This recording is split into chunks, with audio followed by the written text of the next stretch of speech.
You know, when I think back to seeing Transformers for the first time in theaters back in July 2007, it wasn't Michael Bay's movie that wowed me to my core. The Autobots vs. Decepticon flick was actually a lot of fun, and I've seen it a bunch of times, but what captivated me is what came before it. I don't use the term life-altering very often, but I'd actually go as far as to say that this moment in time kind of adds to the pantheon of great theatrical moments for at least me. Before the first time we heard Autobots roll out in live action, came up a short, unnamed teaser about a group of 20-somethings at a going-away party in New York City. Timbaland's The Way I Are, playing in the background, set the tone for one hell of a fun night with friends. But something was coming. This was simply a teaser trailer, and as always, something was going to break this party up, and it was going to be magnificent. Then it happened. An explosion in the distance. The partygoers scream as they flee to the streets to see what happened, and just as they do, the head of the Statue of Liberty slams into the pavement and skids to a stop in front of them. And all that followed was a release date and a corresponding website. 01-18-08.com. That was the first time anyone had seen anything about J.J. Abrams' secret monster movie project called Cloverfield. And honestly, my life was never the same again. Now look, I know what you're thinking. How did this movie change my life that much? But look, what you don't understand is that the last time a movie captivated me like this was the viral marketing for the Blair Witch Project back in 1999. I was in before I even knew what the movie was about. Point of view found footage films are my jam, and this one is about a giant freaking monster in New York City. Like I said, I was in. And 13 years later, I'm still in. In fact, this is one of my all-time favorite movies, and what I didn't know then, but I do know now, is that I was in the room when J.J. Abrams first discussed publicly why Cloverfield exists. In the end of July 2007 at the San Diego Comic-Con, J.J. Abrams took to the stage in Hall H to talk with us about his new monster movie. While brief, he did give us the backstory to the film and how it came into existence. And I remember how excited he was to share it with us. Here's what he said. Oh my God. Hey, how you doing? This is going to be really, really quick. I just want to say I want a monster movie.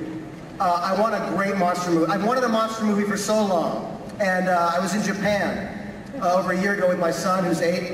And all he wanted to do was go to toy stores. So I know he's my son. And we went to all these stores, and there were still all these Godzillas everywhere. And I thought, what's better than Godzilla? And I thought, you know, we need our own monster. Like, we need a monster movie. And I thought, not like King Kong. I love King Kong. And King Kong's adorable. And Godzilla is, you know, a charming monster. We love Godzilla, but I wanted something that was just insane and intense. And so we started making this movie, and we're making it for you right now. And it's almost done shooting. And I watched dailies, and I'm more excited about the movie itself than the trailer, which has gotten an amazing response. I can't thank you enough for that. I would say that we have 6 months before this movie comes out. It's a long time. And so in the coming months, you're going to get a whole bunch of things. You're going to get the real trailer, you're going to get the real poster, you're going to get to see the footage from the movie, and you're going to get the real title. I don't give you that today, but I will give you today. Aww. Come on, please. You think we call it monstrous? No. But yeah, we have something for you, which is that we had these posters that are made that were really cool. The series of 4 posters that everyone's going to get, and I hope you like those too. I cannot wait for January. You guys are the greatest. Thank you so much. Yes, monstrous. That was the original name he gave to the packed audience of 6,500 people in Hall H. I'm not going to lie, a lot of people weren't really having it. If I'm being honest, I didn't really care for it entirely too much myself at the time, but what I did care for was the titleless one-sheet movie poster we all got for being in the room. You know the one I'm talking about too. It's the one with the headless Statue of Liberty. Hell, 13 years later, that is actually still the key marketing image associated with that film. It makes sense too. It's stoic, it's iconic, and it's terrifying. It's also entirely inspired by the movie poster for 1981's Escape from New York. J.J. Abrams described the inspiration that derived from the poster like this: "It's an incredibly provocative image. Now, this would be an interesting idea for a movie." And JJ was right. Fun fact, I still actually have that Comic-Con poster somewhere in storage. It sat on my wall for years before I moved from San Diego to Los Angeles, and honestly, I need to pull it out and put it back on my wall next to my Millennium Falcon rug. Yes, I have a Millennium Falcon rug pinned to my wall. In case you're wondering, I have 5 cats, and there's no way I'm going to let any of them take a shit on this rug. But anyway, back to the movie. After JJ had co-written and directed the very excellent Mission Impossible 3 for Paramount, he got the idea for Cloverfield while he was promoting the movie in Japan. He then got his buddy Drew Goddard to write the script, and a relatively unknown director, Matt Reeves, who at the time had primarily only directed episodes of J.J. Abrams' show Felicity and the terrible David Schwimmer movie The Pallbearer from 1996. And now he's doing the Batman, so who cares what he did 25 years ago? Clearly the dude's a genius. But his work since Cloverfield has absolutely spoken for itself. After establishing the dream team in his writer and director, he needed a monster. Clover was actually designed by Neville Page, who wanted to take a biological rationale for the monster. His approach was to treat it like a raging elephant. He described it as immature and suffering from separation anxiety. Because it's a baby. He's actually quoted as saying, "There's nothing scarier than something huge that's spooked," which is very true. At this point, you could almost look at the Cloverfield monster as like a bowl in a china shop.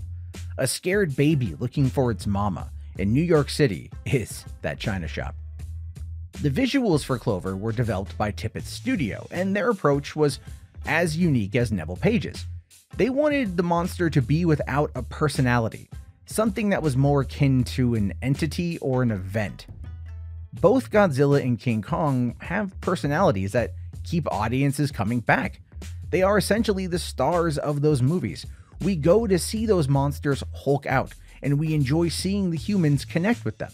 Clover was something entirely different.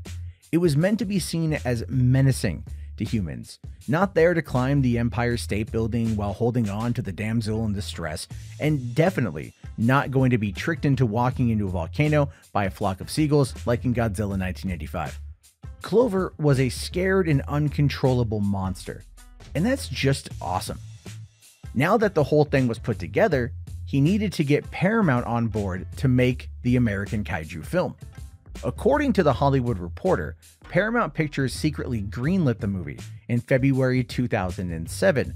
While the article doesn't come out and say this directly, it does say that it happened right around the time J.J. Abrams signed on to direct the reboot of Star Trek. One could assume that Cloverfield was included in the agreement to tackle Trek. Honestly, I'm okay with that too. While I enjoyed 2009 Star Trek reboot, I adore Cloverfield. So kudos to Paramount for agreeing to fund this $30 million pet project for a relatively unknown feature film director. From there, they just needed to cast the movie. And like I said, Paramount secretly greenlit this, so everything was kept under wraps, even the casting. To keep the plot from leaking out, the actors were not auditioned with pages from the script. They used pages from stuff like Alias or Lost, or in some cases, they penned entirely new pages specifically for the audition process. Lizzy Caplan, who played Marlena, actually signed on to the movie sight unseen because of J.J. Abrams' name being attached.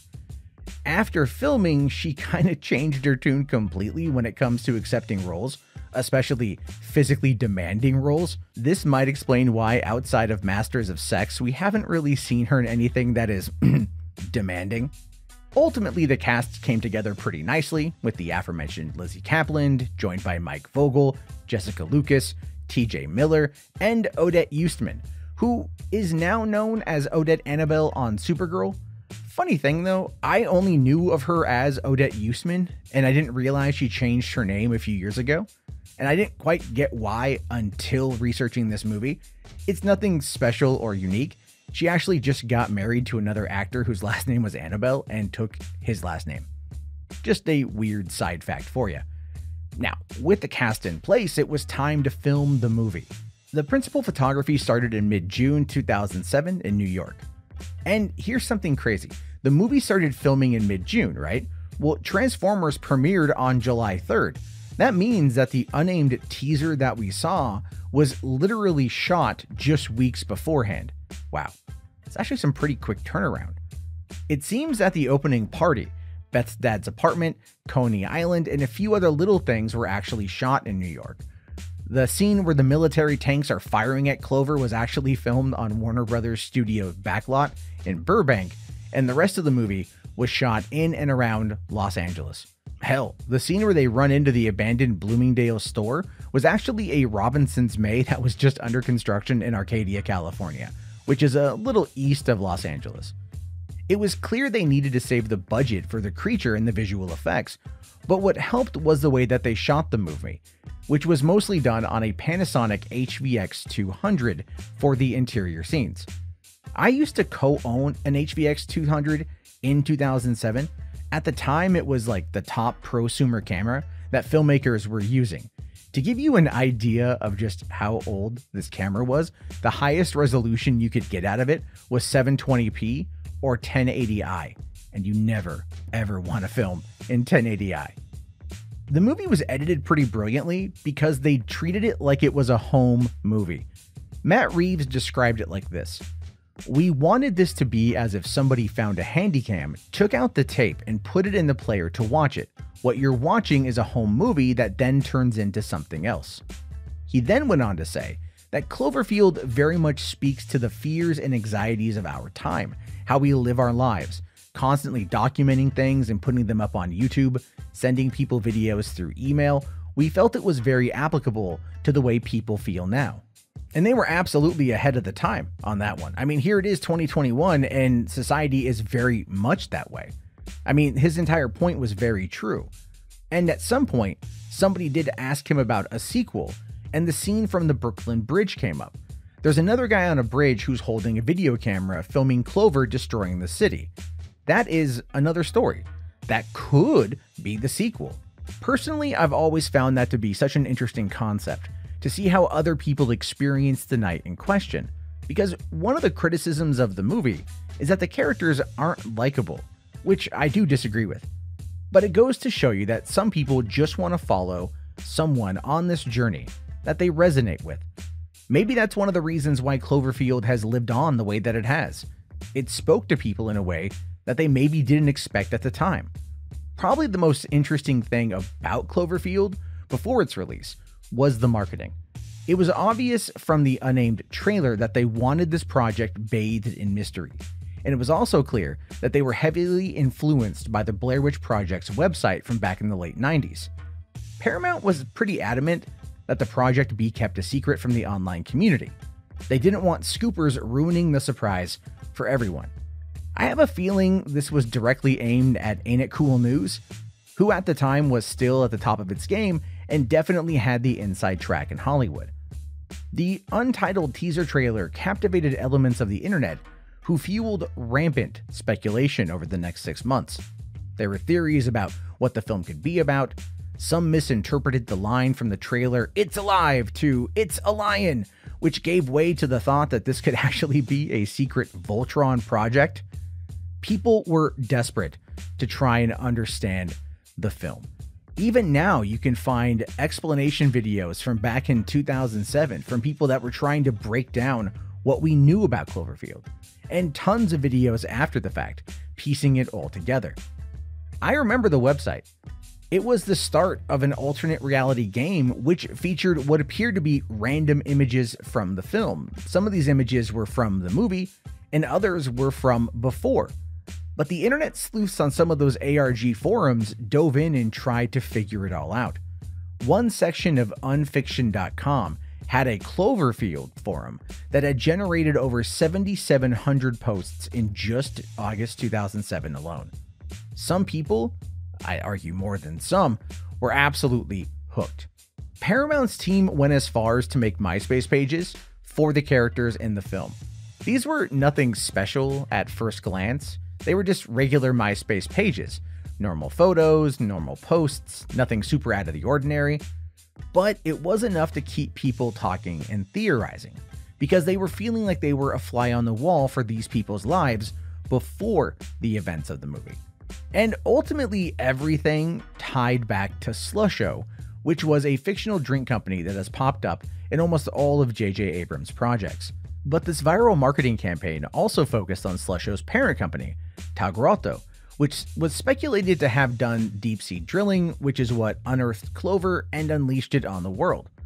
There was even a tie-in with an environmentalist group called Tidal Wave that apparently sabotaged one of Tagrotto's oil tankers off the East Coast, though that storyline never really seemed to go anywhere.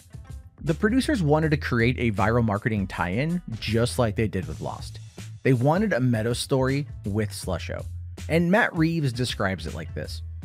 It's almost like tentacles that grow out of the film and lead also to the ideas in the film. Then there's this weird way you can go see the movie and it's one experience.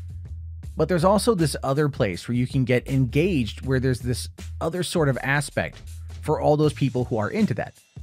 All the stories kind of bounce off one another and inform each other. But at the end of the day, this movie stands on its own to be a movie. The internet sorts stories and connections and clues in a way, a prism, and they're another way of looking at the same thing. To us, it's just another exciting aspect of storytelling. That's kind of an odd way to describe it, but I get what he's trying to say. I always felt like the ARG was a fantastic idea that did what it intended to do, which was captivate the online audiences. However, I never feel like they completed the story. It just seemed to end after the movie came out. Kind of felt like a huge letdown after the fact, if I'm being honest. This never took away from my overall enjoyment of the film or anything, but it's just like a promise that was never delivered on. One of the more interesting side notes to this film has everything to do with the soundtrack, or really a lack thereof. There's only one musical element to this film that isn't something that is a party mix, and that would be Michael Giacchino's score, Roar, which only plays during the end credit sequence and is wonderful. Absolutely wonderful. It's never been officially released, but you can find the official Rob's Mix soundtrack that came out, and that is just a collection of songs that were played at the beginning part of the movie, and that's really about it. It was only available digitally for a while until they finally did release it in Walmart. But seriously, if you haven't heard Roar, go find it on YouTube and give it a listen. It's wonderful. I mean, there was a couple cool merchandise tie-ins available though. Like in Japan, they released a manga called Cloverfield Kenshin, which is about a high school student who bears a connection to the monster. I'll admit I haven't read it, but I do intend to. Hasbro also did this kind of cool promotional monster action figure that was purchasable through pre-order only. This 14-inch tall limited edition toy figure of Cloverfield shipped to fans in December of 2008. And it did come with several accessories, like the disembodied head of the Statue of Liberty, 2 interchangeable heads, one with an open mouth and one with a closed mouth, and 10 static figures of the monster's parasites. Now on eBay, only 2 exist. One is out of the box and the seller wants about $1,000. The other one has the original packaging, but it's not mint in box, and the seller wants $2,750. But he does offer free shipping, so there is that. Hopefully one day I'll be able to find one, but there's no way in hell that I'm paying $2,700 for it. Now, the movie itself did release on January 18th, 2008, and in America it opened to 3,411 theaters, and it pulled in just over $40 million in its opening weekend. All in all, it grossed just over $80 million domestically and over $92 million internationally.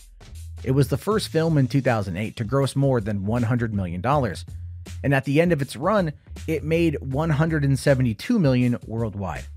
That's not too shabby for a $30 million monster movie. And I can honestly say that I gave a lot of money to Paramount for this film. Check this out. On opening day, I took my friend to go see it. I also worked at a drive-in movie theater at the time, so I watched it 2 more times that night. The next day, my coworker, his kid, Me and my little brother all went to go see it. Then that night, my coworker and I watched it 2 more times at work. By the end of the first weekend, I had seen the movie anywhere between 6 and 8 times completely. And I had paid for 4 tickets. Before it even left cinemas, I organized a large group of people to go and see it one last time, and I even took my own mother to go and watch it. She admittedly wasn't a fan of the shaky cam experience, but overall liked the movie. But what did the critics say? I mean, even though I love it and it's one of my all-time favorite movies, I was surprised that the movie did pretty well critically. Right now, it's sitting at about 77% fresh rating on Rotten Tomatoes, with an audience score of 68%. The overall critical consensus says that it's sort of a Blair Witch Project crossed with Godzilla. Cloverfield is economically paced, stylistically clever, and filled with scares. Which is very true, it's a good summary. On home video, the film actually did quite well too. According to thenumbers.com, the movie earned Paramount an additional $29 million in DVD sales between April and the end of June 2008. The DVD for Cloverfield, which I did go to Walmart at midnight to buy when it came out, was relatively bare bones.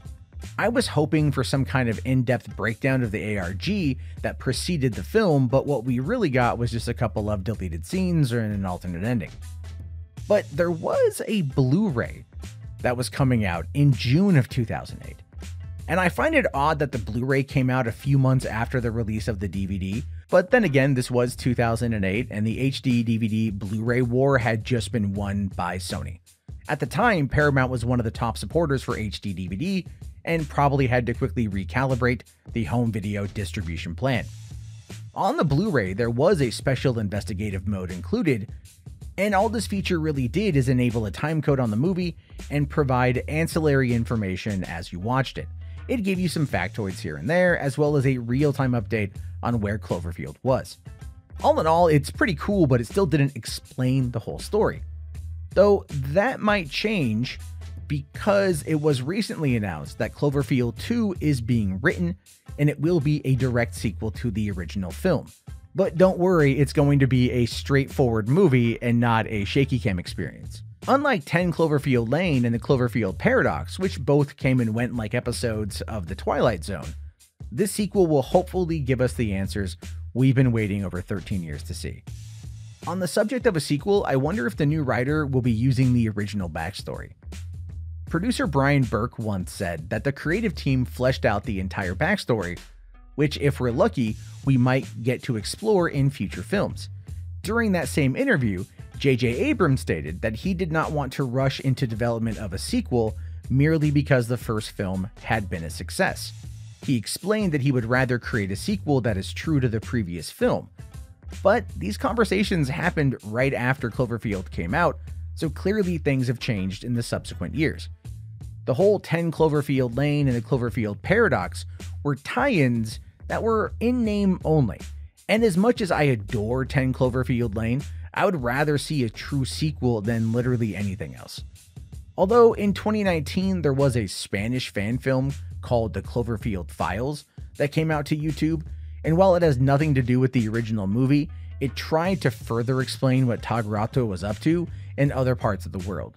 And they even got Rob to cameo as Tagrato's president or something like that. It really made no sense because everyone kind of concedes that Rob died at the end of the movie when the Hammerdown Protocol was initiated. I do give the filmmakers credit for making it, but that's really about it. Probably, though, the coolest Easter egg that we've received from Cloverfield outside of the other 2 films was in 2012's Cabin in the Woods. That film was written and directed by Drew Goddard, and the parasites that hung onto Clover made like a 2-second cameo during the climax of that movie. There was also a cameo in Pacific Rim Uprising in the form of Clover being part of a list of known kaiju.